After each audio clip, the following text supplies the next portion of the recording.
बहुत बड़ा खुलासा है। खुलासा यह है कि जिनपिंग यानी चीन के राष्ट्रपति अब अपने पद से इस्तीफा दे सकते हैं। यह बहुत बड़ी खबर है। जिनपिंग पर चीन के राष्ट्रपति का पद छोड़ने का बहुत ज्यादा दबाव है। सीसीपी पर पूरी दुनिया का जिनपिंग को हटाने का दबाव है। आपको बता दें, जिनपिंग पर कोरोना से लड़ने में लापरवाही बरतने का आरोप है।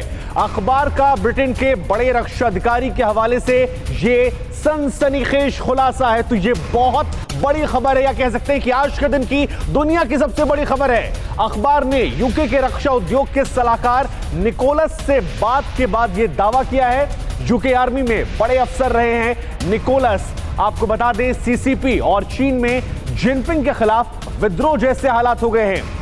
एलएसी पर भारत से पिटने से भी जिनपिंग के खिलाफ अब चीन में गुस्सा है, और यह सारी वजह बन सकती है उनके इस्तीफा देने की। यानी पक्की खबर है, शी जिनपिंग जाने वाले हैं। एलएसी और कोरोना के बाद चीन में जिनपिंग की छवि जो है वो खलनायक की बन गई है। जिनपिंग की वजह से दुनिया में चीन की छवि को बड़ा बट्टा लगा है, यह अखबार का दावा है। जिनपिंग को हटाकर सीसीपी अपनी छवि को सुधारना चाहती है, यह भी इस अखबार के हवाले से दावा किया जा रहा है। और इसी खबर पर मेरे साथ मेरे दो सहयोगी जुड़ रहे हैं। एक तरफ हमारे साथ अभिषेक उपाध्याय हैं जो लद्दाख में मौजूद है, चीन से जुड़ी खबरें दे रहे हैं, और दूसरे डिफेंस एक्सपर्ट सुमित।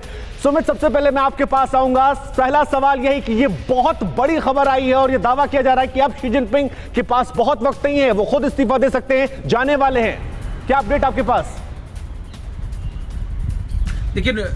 देखिए शुभांकर, इस बात की तस्दीक इसलिए की जा रही है क्योंकि लगातार आपको याद होगा कि 2018 में जब नेशनल कांग्रेस ने या जब उनकी कॉन्स्टिट्यूशन में अमेंडमेंट किया गया था कि 2 बार से ज्यादा प्रेसिडेंट रह सकते हैं जिनपिंग, उसके बाद से जिनपिंग बहुत ज्यादा स्ट्रांग बनकर आए थे। लेकिन ये सिचुएशन हाल में, जब आपको याद है कि वर्ल्ड हेल्थ ऑर्गेनाइजेशन में असेंबली के अंदर करीबन 137 देशों ने इसको बैक किया कि इन्वेस्टिगेशन होनी चाहिए इंडिपेंडेंट वे के अंदर, ऑस्ट्रेलिया को समर्थन किया कि चीन के खिलाफ, उसी के बाद से लगातार एकजुट पूरा वर्ल्ड हुआ है। और उसी के बाद से आप माना कि जिनपिंग पर दबाव बहुत ज्यादा बढ़ रहा है। अभी भी बताया जा रहा है कि अक्टूबर नवंबर के अंदर जब ये बीमारी फैल गई थी तो उसको छुपाने की कवायद की, क्योंकि जिनपिंग को लगता है कि वो माओ से ज्यादा स्ट्रांग हो सकते हैं। और भारत के साथ जिस तरीके से कन्फ्रंटेशन बना, उसके बाद एक नए अलायंसेस बनने शुरू हुए हैं, उसको लेकर भी वहां के लोगों में नाराजगी है। तो यही वजह है कि माना जा रहा है कि जिनपिंग के पतन या फिर उनको टर्न डाउन करने या फिर उनको वीक करने की बात कही जा रही है। बिल्कुल। अभिषेक उपाध्याय भी हमारे साथ लद्दाख से जुड़े। अभिषेक, जहां पर आप महीनों से मौजूद हैं, वहां पर चीन की 2 बार पिटाई होना भी एक बहुत बड़ी वजह है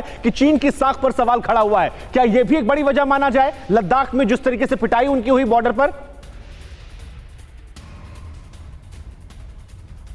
देखिए, ये जो पूरी वजह है ये शी जिनपिंग के फैसले हैं, और उसमें वाकई आप एकदम ठीक कह रहे हैं, लद्दाख एक बड़ी वजह है। लद्दाख उनको मुंह की खानी पड़ी है। और सबसे खास बात है कि नवंबर में एंट्रिम रिपोर्ट आ रही है शुभांकर, वर्ल्ड हेल्थ असेंबली की। उस एंट्रिम रिपोर्ट में पूरी उम्मीद है चीन को इंडाइक्ट किया जाएगा कि कोरोना चीन ने फैलाया है, साजिश के तहत फैलाया है। और सिर्फ लद्दाख ही नहीं, साउथ चाइना सी में दुश्मनी, ताइवान से दुश्मनी, जापान से फ्रंट खोल दिया, इंडोनेशिया, मलेशिया, वियतनाम, हर तरफ उन्होंने पूरा बर्बाद कर दिया। और एक बात और जोड़ दूं, $960 बिलियन ये कर्जे में डूबे हुए हैं। चीन के अपने बैंक, जो 4 बड़े बैंक हैं, ये उनका डेफिसिट शॉर्टेज है। तो शी जिनपिंग ने चीन को बर्बादी के मुहाने पे ला दिया है और अंदर अंदर विद्रोह की आग भड़क रही है।